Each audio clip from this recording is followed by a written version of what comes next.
Gusto mo, ako na lang?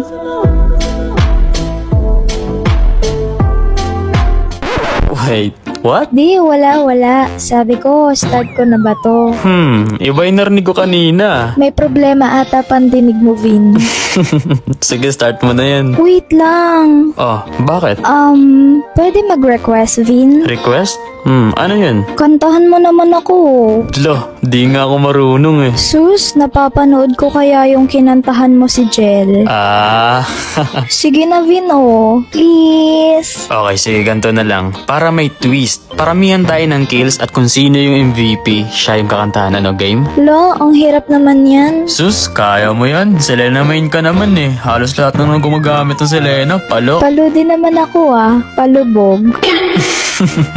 Gaya mo na lang best mo. Ay, sige na nga. Classic na lang para medyo madali naman para sa akin. Okay, sige. Galingan mo Good luck. So, in-invite niya na agad ako sa Classic. At tingnan natin kung magagawa niya ba yung challenge. Makukuha ko kaya yung MVP o makukuha ni Ulan. Pero syempre sa game na to, gagalingan natin. At sa hindi inaasahang pangyayari, nabigyan ako dito ng kalaban. Pero hindi sa akin big deal yan, pare. Nag-focus na ako dito. At ito ang mga nangyari.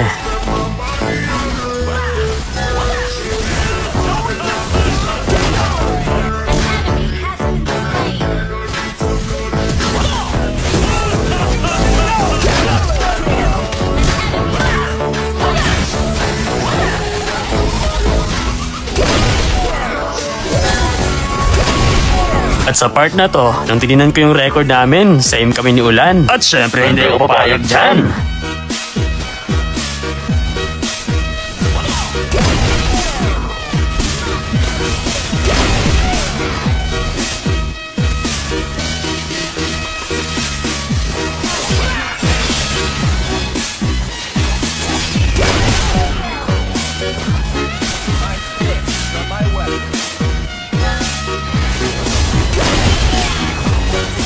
So dito akala ko makaka-savage na ako at biglang hindi na lumabas yung kalaban. Pero nung pinakanan ni Ulan, natamaan sa base ang buwang. Mag-follow up sana ako dito, ang kaso cooldown pala yung ulti ko. Hindi sapat yung damage ko kaya na-execute ako.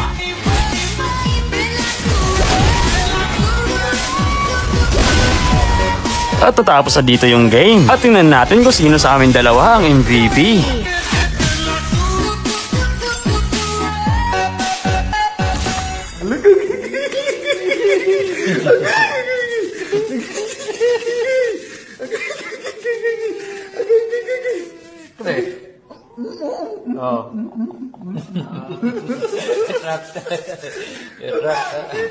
MVP tayo, so ano pa ba? Ay, so ano? Paano ba yan? MVP ako. Ano ba yan? Masyado mo namang ginagalingan. Parang gusto mo talaga marinig yung boses ko, Talaga? Ready ka na ba? Kasi ako, ready na ako marinig yung boses mo.